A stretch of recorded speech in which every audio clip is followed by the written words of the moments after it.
बोल सांचे दरबार की जय। माई मेरी सचिया जो सवाली माता तेरी सदा ही जय। कार्तिक महात्म की जय। श्री लंबोदर गजवंदनम जय जय श्री गणेश। विघ्न हरण मंगल करण काटो सकल कलेश। काटो सकल कलेश प्रथम मैं तुम्हें मनाऊं।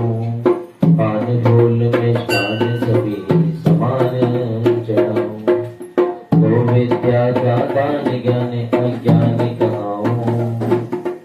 लखना मेरा मान चढ़ो मैं तुम्हें नमाऊं। स्वर की दाता सरस्वती धरो तुम्हारा ध्यान। चारिणी ब्रह्मानी करो मुझे आज प्रणाम। गुरु गोविंद की कहीं चरण नवाऊं चरणों मात। दीनहीन जन जान के आंखों शीस पे हाथ। बोल सांचे दरबार की। कल हमने कार्तिक महात्म का 17वां अध्याय स्मरण किया। 18वें अध्याय के अंदर महाराज प्रभु नारद जी से पूछने लगे, हे नारद जी, समस्त गोपियों में राधा ही भगवान श्री कृष्ण को इतने प्रिय क्यों हैं तथा कार्तिक मास में भगवान के साथ उनकी पूजा क्यों होती है। नारद जी कहने लगे कि पहले मनमंत्र में पांचाल देश में प्राचीन बही नाम का एक राजा था। उसने विष्णु भगवान का अत्यंत सुंदर एक विशाल मंदिर बनवाया। उसमें नित्य प्रतिदिन विधि विधान से भगवान का पूजन किया करता था। उसी नगर की एक अति सुंदर एक स्त्री प्रेम में विघल होकर के भगवान के सामने मोहक नृत्य करती थी। उसकी हर समय एकमात्र यही लालसा रहती कि वे किसी तरह भगवान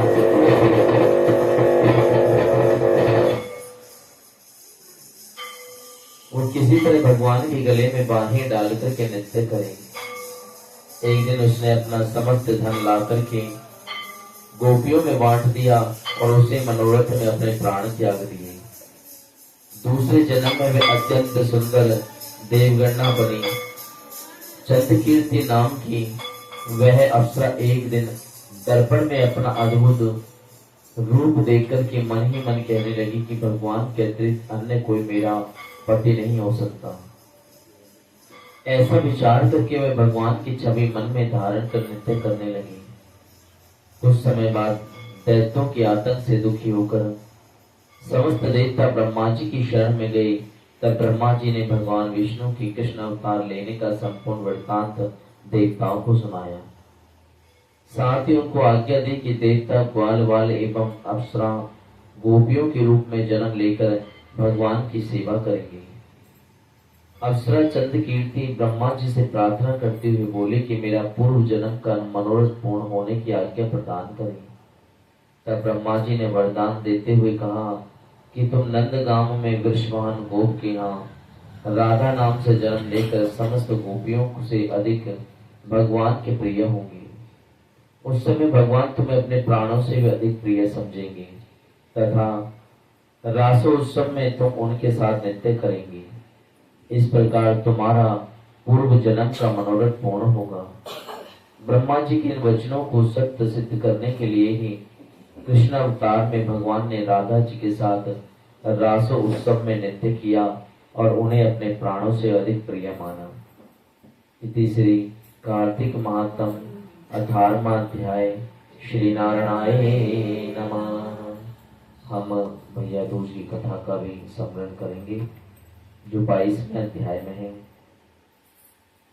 नारद जी कहने लगे, हे राजा प्रथु, कार्तिक सुदी दूज को यम दुत्या कहते हैं। इस दिन यमुना स्नान करके यमराज का पूजन किया जाता है। इस दुत्या को भैया दूज भी कहते हैं। इस दिन भाई अपने घर भोजन ना करे। यदि अपनी बहन ना हो तो गुरु की कन्या भी बहन के समान होती है, अतः उसे ही बहन माने।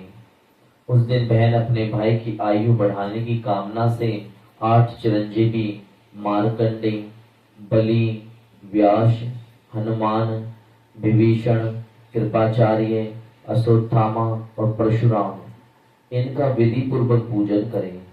तत्पश्चात भाई को बुलाकर के उसके तिलक लगाते हुए कहें कि सूर्य, चंद्रमा, पृथ्वी, समुद्र, वेद, पुराण, तप, सत्य, ब्रह्मा विष्णु महेश, देवता, मुनि तथा धर्म मेरे भाई की रक्षा करें, और जब तक पृथ्वी सूर्य स्थित हैं तब तक मेरे भाई की संतति चलती रही। फिर बहन भाई को तिलक करके भोजन कराई। भाई भी अपनी श्रद्धा तथा सामर्थ्य अनुसार बहन को दक्षिणा दे। इतनी कथा सुनने के बाद राजा पृथु ने पूछा कि हे नारद जी, सब क्षेत्रों में उत्तम कौन सा क्षेत्र है? तब नारद जी कहने लगे, हे राजन, सब क्षेत्रों में उत्तम गंगा तथा यमुना का संगम है। इसमें स्नान आदि करने की इच्छा ब्रह्मा आदि देवता भी करते हैं। गंगा के स्मरण मात्र से पुरुष के अनेक पाप नष्ट हो जाते हैं। जो कोई गंगा में स्नान करता है उसके समस्त पाप क्षय होकर के कई कुलों को परम पद की प्राप्ति हो जाती है। गंगा स्नान का विलासा करने से मनुष्य अनेक जन्मों के पापों से मुक्त हो जाता है। गोदावरी, कृष्णा, रेवा, अमरावती, तुंगभद्रा, कावेरी, यमुना, बहुदा, चैत्रवती, ताम्रपर्णी तथा सरयू आदि सभी तीर्थ गंगा में स्थित हैं। काशी क्षेत्र भी सब क्षेत्रों में उत्तम है। जो काशी में वास करते हैं वे जीवन मुक्त हो जाते हैं। जो व्यक्ति काशी क्षेत्र का स्मरण करते हुए शरीर का त्याग भी करता है वह भी मोक्ष को प्राप्त होता है। इति श्री भैया दूज कथा श्री नारायणाय नमः। श्रीमन्नारायण नारायण नारायण।